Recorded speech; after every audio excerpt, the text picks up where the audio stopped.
ये फैसला सुनाया ही था कि बादशाह उधर खुश हुआ कि उसी दौरान उसी कटघरे के पास एक बड़ा सा कुत्ता और मुंह फाड़ कर भौंकता हुआ अंदर दाखिल हुआ और अल्लाह ताला ने उसे कुव्वत गोयाई अता फरमाई, बोलने की ताकत अता फरमाई। वो बोलने लगा कि शर्म करो, तुम किसको सज़ा दे रहे हो? एक अल्लाह की बंदी को सज़ा दे रहे हो, वो भी झूठी। इसने कोई चोरी नहीं की, चोर ये नहीं है बल्कि चोर बादशाह है। कहा बादशाह चोर है? लोग हैरान थे कि कुत्ता बोल रहा। मौलाना तहसीन जिलानी साहब के बयानात सुनने के लिए तहसीन जिलानी ऑफिशियल को सब्सक्राइब करें। अगर आपको अल्लाह पर पुख्ता यकीन हो जाए तो फिर दुनिया की कोई ताकत आपको नुकसान नहीं पहुंचा सकती। दुनिया की सारी ताकतें आपके पीछे लग जाएं, दुनिया की सारी ताकतें आपको गिराना चाहें, फिर भी कोई आपको गिरा नहीं सकता, कोई आपको नुकसान नहीं पहुंचा सकता। बस आपको अल्लाह पर यकीन पुख्ता हो। अगर अल्लाह पर यकीन पुख्ता रखते हैं तो फिर आप कामयाब हैं। आपको मैं ऐसे ही वाक़ये से रूबरू कराऊं कि एक लड़की थी, इतनी इबादत गुजार थी कि शैतान उसके पीछे लगा हुआ था कि इसे बहकाएं, इसे इबादत से रोक दें।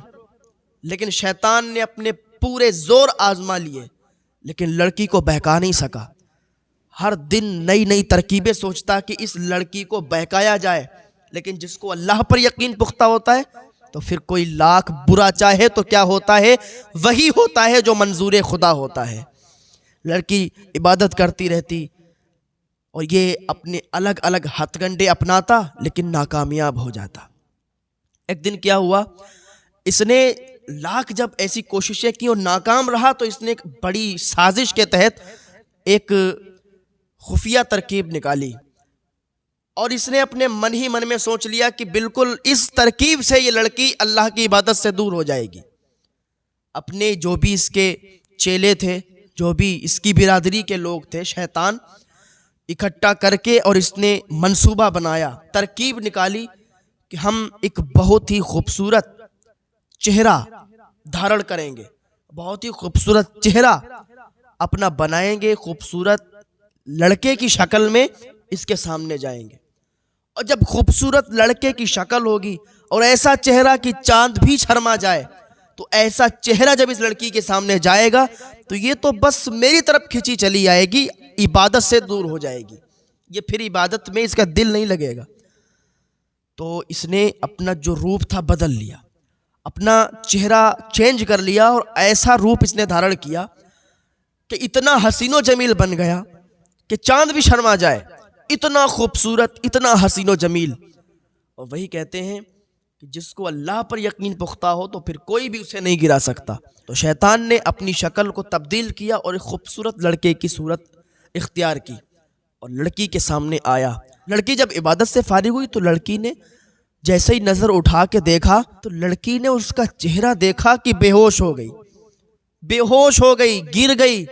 शैतान खुश हो गया, लड़की बेहोश हुई, शैतान खुश हो गया कि देखो देखो। अपने चेलों को बुलाने लगा, अपनी बिरादरी और कबीले वालों को बुलाने लगा कि देखो मैंने इसको आज फेल कर दिया, ये आज इबादत से बहुत दूर हो गई, ये मेरे चेहरे में गुम हो गई। अब देखो ये जैसे ही उठेगी तो मेरी तरफ भागती हुई चली आएगी। शैतान बहुत खुश, उसके चेले चापड़े बहुत खुश। लड़की जब उठी उसने फिर उन्हीं नज़रों से उस लड़के को देखा तो फिर अब बेहोश नहीं हुई, उसने अल्लाह की बारगाह में हाथ उठाए, परवरदिगार तू कितना अच्छा है कि तूने कितना खूबसूरत नौजवान बनाया, तूने कितना खूबसूरत इंसान पैदा किया, ये इतना खूबसूरत कि चांद भी शर्मा जाए। तो जिसने बनाया है वो कितना खूबसूरत, वो रब कितना खूबसूरत होगा। अल्लाहु अकबर। लड़की यहाँ पर भी नहीं बहकी, उसने कहा अब तो मुझे मेरे अल्लाह से और ज़्यादा मोहब्बत हो गई, अब तो मैं अल्लाह की और इबादत करूँगी, अब तो अल्लाह की इबादत करने में मुझे और दिल लगेगा, क्योंकि मुझे ये नहीं चाहिए, ये बनने वाला नहीं चाहिए, बल्कि मुझे तो बनाने वाला चाहिए कि जिसने इतना खूबसूरत इंसान बना दिया, मुझे तो बस उसको अब राज़ी करना है। तो इस लड़की यहाँ पर भी ये कामयाब हो गई और शैतान फेल हो गया। इसके जो बनाए हुए हथकंडे थे, ये भी हथकंडा उसमें शामिल था, ये भी इसका फेल हो गया। बस ये जल गया और उसे बहुत ही शर्मिंदगी हुई कि ये भी मेरा हथकंडा कामयाब नहीं हुआ और लड़की इबादत से दूर नहीं हुई। तो और ये तरीके अपनाने लगा। लेकिन वही होता है कि जो घर में, हमारे घरों में अगर ऐसा माहौल बन जाए कि हमारी बेटियां, हमारी बहनें, हमारी माएँ अल्लाह की इबादत में अगर लग जाएं तो फिर कोई भी परेशानी उन्हें आने वाली नहीं है। हमारे घरों का माहौल अगर हो जाए ऐसा कि हमारी बहन बेटी माँ अल्लाह की इबादत में मशगूल हो जाएं और पर्दे का एहतमाम कर लें तो उनकी दुनिया भी संवर जाएगी, उनकी आखिरत भी संवर जाएगी। ये देखो, ये बेटी, ये भी एक बाप की बेटी और अल्लाह से इतनी करीब, अल्लाह की इबादत से इतनी करीब कि इसको शैतान की पूरी गिरोह इसको बहकाने पर लगी, लेकिन इसको नहीं बहका पाई। अभी यही इसकी तरकीबें चल रही थी कि उसी दौरान उस शहर का जो बादशाह था उसके कंगन चोरी हो गए। तो कंगन चोरी हुए तो उसने ऐलान करवा दिया कि बादशाह के यहाँ से कंगन चोरी हुए हैं।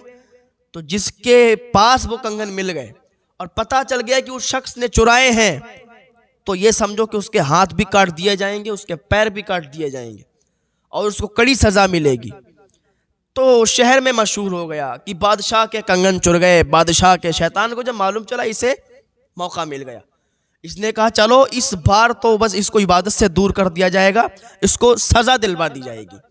ये इतने हथकंडों के ज़रिए से भी नाकामयाब नहीं हुई और अल्लाह की इबादत से दूर नहीं हुई। चलो ये तरीक़ा अपनाते हैं।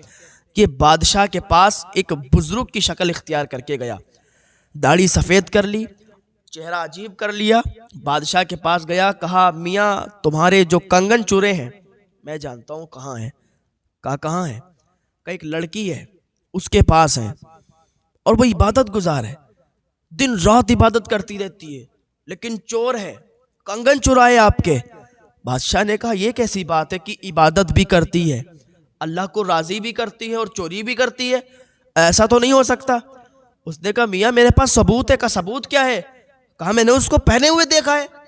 कहा अच्छा ऐसी बात है तो फिर उसे पकड़ के लाओ। सिपाहियों को भेजा, सिपाही गए, दरवाज़ा खटखटाया। वो नमाज पढ़ रही थी, इबादत कर रही थी। जब इबादत से फारिग हुई, कहा मुझे परेशान क्यों कर रहे हो, आप लोग कौन हो? कहा बादशाह ने मुझे भेजा है, चलो बादशाह के पास। कहा मैं क्यों जाऊं? कहा तुमने बादशाह के कंगन चुराए। कहा यह कैसा इल्ज़ाम है, मुझे मेरी इबादत से दूर मत करो, मैं अल्लाह को राज़ी करने पर लगी हूँ, इबादत करने पर लगी हूँ और तुम लोग ऐसे आके मुझे डिस्टर्ब कर रहे हो, मुझे माफ़ करो, तुम लोग जाओ, मैं कोई चोर नहीं हूँ। सिपाहियों ने कहा अच्छा नाटक है, कोई बात नहीं, जल्दी पकड़ी जाओगी, चलो बादशाह के पास। दिन रात इबादत, और ये झूठी इबादत दुनिया को दिखाने के लिए तुम बदनाम कर रही हो इबादत करने वालों को, तुम बदनाम कर रही हो इबादत को, नाम दे रही हो इबादत का और कर रही हो चोरी, कंगन चुराई हो बादशाह के। उसकी आंखों से आंसू निकलने लगे। मौला ये क्या बात है? बाहर सिपाही दरवाजा खटखटा, चलो बादशाह बुला रहे हैं। उसने अल्लाह को याद किया और अल्लाह पर भरोसा और पुख्ता यकीन था। उसने कहा चलो अल्लाह जब मेरे साथ है तो फिर अल्लाह ही इसको टालेगा जो बला मुझ पर आई है। दरवाज़ा खोला, कहा चलो। सिपाही उस लड़की को लेके आए बादशाह के पास। बादशाह के पास लाए तो बादशाह ने कहा अच्छा, अच्छी तरकीब आपने सोची है, दिन भर नमाज पढ़ो, रात में चोरी करो, कंगन दूसरों के पहनो। उसने कहा क्या बात कर रहे हो बादशाह सलामत, आप ऐसी बातें आपके मुंह से अच्छी नहीं लगती, आप मुझे चोर कह रहे हो, मैंने तो चोरी नहीं की। कहा खामोश, खबरदार, कुछ भी बोली, तुम ये इबादत करने वालों को बदनाम कर रही हो, इबादत को बदनाम कर रही हो और चोरियां करती हो, कंगन चुराती हो, देखो तुमने पहना हुआ है। कहा अरे ये कंगन ये तो मेरे अब्बा ने मुझे दिया था, ये तो मेरी विरासत में मुझे मिला है, मेरे पास 6 कंगन थे, 5 मैंने बेचकर अल्लाह की राह में उनको पैसों को तकसीम कर दिया और 1 कंगन मैंने इसलिए रोक लिया कि ये मेरे अब्बा की निशानी है, मेरे अब्बा ने मुझे दिया था, इसलिए नहीं बेचा। कहा अच्छा, तुमने अच्छी तरकीब ढूंढी है, बहाना भी बना लिया इतनी जल्दी। उसने कहा मैं बहाना नहीं बनाई हूँ। बादशाह ने माना नहीं, काजी के पास ले गया, क्योंकि उस टाइम बादशाहों की भी इतनी नहीं चलती जितना काजी की चलती थी। काजी फैसला कर देता था, बादशाह होता, वजीर होता, कुछ भी उसको मानना पड़ता था। काजी के पास गया, फैसला। बादशाह ने कहा कि मेरे कंगन इसने चुराए हैं, देखो ये पहने हुए हैं। लड़की कहती रही बार बार कि नहीं नहीं मैंने नहीं चुराए, मैं तो इतनी इबादत करती हूँ, अल्लाह को राज़ी करने पर लगी हुई हूँ, मुझे चोर क्यों ठहरा रहे हो आप लोग? किसी ने कुछ नहीं मानी, यहाँ तक कि काजी ने भी नहीं मानी। काजी ने नहीं मानी, फैसला सुनाया कि चलो इसके हाथ काट दो दोनों, ये झूठी है। जब उसने ये सुना कि मुझे ये फैसला हो गया, मेरे हाथ काट दिए जाए, मैं झूठी हूँ, उसने अल्लाह को याद किया, मौला मैं तेरी इबादत में लगी रहती हूँ, मैं तुझे राज़ी करने पर लगी रहती हूँ, पर मौला ये मुझे झूठा साबित कर रहे हैं, या अल्लाह मेरी मदद कर। जब उसने इतना कहा तो अल्लाह ताला उन लोगों की मदद किया करता है जो अल्लाह का साथ देते हैं, जो अल्लाह को राज़ी करने पर लगते हैं। जो अल्लाह की रज़ा चाहते हैं, जो अल्लाह की इबादत में मशगूल रहा करते हैं, फिर अल्लाह उन्हीं की मदद भी किया करता है। अभी इतनी बात इधर हो रही थी कि काजी ने यह फैसला सुनाया था कि इसके हाथ काट दो। अभी ये फैसला सुनाया ही था कि बादशाह उधर खुश हुआ कि उसी दौरान उसी कटघरे के पास एक बड़ा सा कुत्ता और मुंह फाड़ कर भौंकता हुआ अंदर दाखिल हुआ और अल्लाह ताला ने उसे कुव्वत गोयाई अता फरमाई, बोलने की ताकत अता फरमाई। वो बोलने लगा कि शर्म करो, तुम किसको सज़ा दे रहे हो? एक अल्लाह की बंदी को सज़ा दे रहे हो, वो भी झूठी। इसने कोई चोरी नहीं की, चोर ये नहीं है बल्कि चोर बादशाह है। कहा बादशाह चोर है? लोग हैरान थे कि कुत्ता बोल रहा, लोग उसको देख रहे। कहा अच्छा बादशाह कैसे? कहा बस ठहरो थोड़ी देर, अभी आता हूं। कुत्ता वहां से छलांग मारी, बाहर निकला और दौड़ता हुआ गया। थोड़ी देर के बाद एक लंबे चौड़े इंसान को, एक बुजुर्ग को पकड़ कर लाया, दरबार में पेश किया। बादशाह ने जैसे ही देखा पसीने छूट गए। पसीना बादशाह के, काजी ने देखा बादशाह पसीना का कुछ नहीं, पसीना पोंछा बैठ गया। कुत्ते ने कहा जानते हो ये कौन है? कहा कौन है? कहा इसी से पूछो। वो जो शख्स कुत्ते के साथ आया था वो कहने लगा कि मैं इस बादशाह का बाप हूं और वाकई ये लड़की जो है ये चोर नहीं है बल्कि चोर बादशाह है। कहा ये कैसे हो सकता है कि बादशाह तो इतना मालदार, ये कैसे चोर हो सकता है? कहा नहीं, ये मैं बताता हूं। हम और ये लड़की के बाप दोस्त थे। एक दिन जा रहे थे तो हमें कहीं से 12 कंगन मिले थे, तो हम लोगों ने आपस में बांटे थे। 6 मैंने लिए थे, 6 इसके बाप ने लिए थे। मैंने अपने बेटे को दे दिए। उस वक्त ये कुछ भी नहीं था। मैंने इसको पाला, मैंने इसको बड़ा किया, इसको लिए मैंने कमाई की, मैंने मजदूरी की, मेहनत की। तो जब कंगन हमें मिले तो 6 कंगन हमने लिए और 6 इसके बाप ने लिए। तो हमें जो मिले थे हमने अपने बेटे को कंगन दे दिए। इसने 2-3 कंगन बेचे, अपना बिजनेस डाला, काम शुरू किया तो काम अच्छा चल गया। धीरे धीरे अब ये बादशाह की गद्दी पर बैठ गया। माल इसके पास आया, अब धीरे धीरे बादशाह की गद्दी पर बैठ गया तो इसने मुझे धक्का दे के घर से बाहर निकाल दिया। मुझे घर से बाहर निकाल दिया। मेरे लिए एक टाइम की रोटी भी नहीं इसके घर पे। बताओ, बुढ़ापे में इसने मुझे निकाल दिया। मैं दरिया के किनारे एक झोपड़ी डाली, उसी में रहता हूँ। ये आराम से महल में रहता है, ऐशो इशरत में जिंदगी गुजार रहा है, लेकिन इसका बाप एक टूटी हुई झोपड़ी में रहता है। ये वक्त का बादशाह है और इसका बाप वक्त का गरीब है।